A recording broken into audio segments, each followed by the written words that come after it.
ശാസ്ത്രീയമായ ഡ്രൈവിംഗിൽ സ്ഥിരം കേൾക്കുന്ന ഒരു വാക്കാണ് MSM PSL എന്നുള്ളത്. എന്തോ വലിയ കാര്യമാണ് എന്നത് തോന്നുമെങ്കിലും വളരെ ലളിതമായ ഡ്രൈവറെ സംബന്ധിക്കുന്ന ഒരു അടിസ്ഥാന തത്വമാണ്. പക്ഷേ റോഡ് സുരക്ഷയെ സംബന്ധിക്കുന്ന ഏറ്റവും വലിയ ഒരു കാര്യം കൂടിയാണ് MSM PSL. എന്താണ് MSM PSL എന്ന് നമുക്ക് നോക്കാം. ഉദാഹരണത്തിന് നമ്മുടെ പുറകിൽ നിന്ന് വരുന്ന വാഹനം ഒരു ഹൈവേയിൽ ചിലപ്പോൾ 100 കിലോമീറ്റർ വേഗതയിലായിരിക്കും. അതായത് അതൊരു സെക്കൻഡിൽ 27 മീറ്റർ പെർ സെക്കൻഡ് വേഗതയിലാണ് സഞ്ചരിക്കുന്നത്. ഞാൻ എൻ്റെ കണ്ണാടി നോക്കുന്ന ഒരു സെക്കൻഡ് കൊണ്ട് തന്നെ എൻ്റെ പുറകിൽ വരുന്ന വാഹനം 27 മീറ്റർ കടന്നു പോയിട്ടുണ്ടാവാം. അവിടെ നമ്മൾ വളരെ ശ്രദ്ധാപൂർവം ഈ പ്രവൃത്തി ചെയ്തില്ലെങ്കിൽ നമ്മുടെ പ്രവൃത്തി പുറകിൽ വരുന്ന വാഹനത്തിലെ ഡ്രൈവർക്ക് ആശയക്കുഴപ്പമുണ്ടാക്കുകയും അതൊരു അപകടത്തിലേക്ക് നയിക്കുകയും ചെയ്യാം. ഞാൻ എൻ്റെ വാഹനവുമായി റോഡിൽ കൂടി വരികയാണെന്നിരിക്കട്ടെ.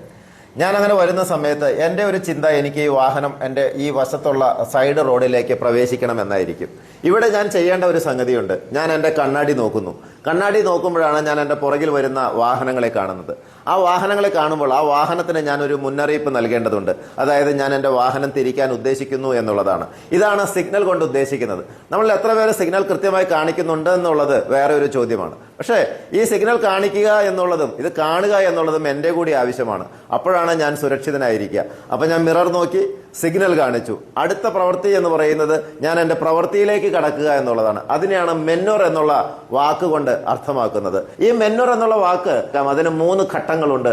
അത് പൊസിഷൻ, സ്പീഡ്, ലുക്ക് എന്നീ 3 ഘട്ടങ്ങളാണ്. ഞാൻ എൻ്റെ വാഹനം വലത്തോട്ടേക്കാണ് തിരിക്കണമെന്നുണ്ടെങ്കിൽ എൻ്റെ വാഹനത്തിന്റെ പൊസിഷൻ ഞാൻ ആദ്യം ക്രമീകരിക്കേണ്ടതുണ്ട്.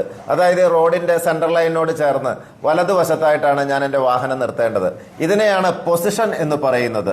P എന്ന് പറയുന്നത് ഈ പൊസിഷൻ എന്നതിന്റെ സൂചകമാണ്. അടുത്ത ഘട്ടം എന്ന് പറയുന്നത് സ്പീഡാണ്. 60 കിലോമീറ്റർ വേഗതയിൽ വരുന്ന എനിക്ക് അതേ വേഗതയിൽ തിരിയാൻ സാധ്യമായിക്കൊള്ളുന്നില്ല. ഞാൻ എൻ്റെ വാഹനത്തിന്റെ വേഗത കുറച്ച് ചിലപ്പോൾ നിർത്തേണ്ടി തന്നെ വന്നേക്കാം. അതിനെയാണ് സ്പീഡ് എന്ന് പറയുന്നത്. അങ്ങനെ സ്പീഡ് പൊസിഷൻ ക്രമീകരിച്ച് സ്പീഡ് കുറച്ചാൽ അടുത്ത ഘട്ടം എന്ന് പറയുന്നത് ലുക്ക് എന്ന് പറയുന്ന ലാസ്റ്റ് ഘട്ടമാണ്. ലുക്ക് എന്ന് പറയുന്നത് ഞാൻ എൻ്റെ കണ്ണാടിയിൽ നോക്കി പുറകിൽ നിന്ന് വരുന്ന വാഹനങ്ങൾ ഉണ്ടോ എന്ന് പരിശോധിക്കുക എന്നുള്ളതാണ്. അപ്പോൾ കണ്ണാടി നോക്കിയാൽ മാത്രം ചിലപ്പോൾ എൻ്റെ പുറകിൽ നിന്ന് വരുന്ന വാഹനങ്ങളെ എനിക്ക് കാണാൻ സാധ്യമായിക്കൊള്ളുന്നില്ല. അവിടെ ബ്ലൈൻഡ് സ്പോട്ട് ഉണ്ട്. അപ്പോൾ തല തന്നെ തിരിച്ച് പുറകിൽ നിന്ന് വാഹനങ്ങളില്ല എന്ന് ഉറപ്പുവരുത്തണം. അത് മാത്രവും പോരാ, ഞാൻ പിന്നെ പ്രവേശിക്കേണ്ടത് എനിക്ക് അവകാശമുള്ള സ്ഥലത്ത് നിന്ന് എനിക്ക് അവകാശമില്ലാത്ത എതിരെ നിന്ന് വാഹനങ്ങൾ വരുന്ന റോഡിലേക്കാണ്. അപ്പൊ അതിനെ മുറിച്ച് കടന്നിട്ട് വേണം ഞാൻ ഈ വശത്തേക്കുള്ള റോഡിലേക്ക് പ്രവേശിക്കാൻ. അപ്പൊ അവിടെ നിന്ന് വാഹനങ്ങൾ ഉണ്ടോ എന്ന് നോക്കണം. ഈ എല്ലാ കാഴ്ചകൾക്ക് ശേഷം ആ കാഴ്ചയെ പറയുന്ന വാക്കാണ് ലുക്ക് എന്ന് പറയുന്നത്. അങ്ങനെ കണ്ടതിന് ശേഷം മാത്രം വേണം ഞാൻ എൻ്റെ സൈഡ് റോഡിലേക്ക് പ്രവേശിക്കാൻ.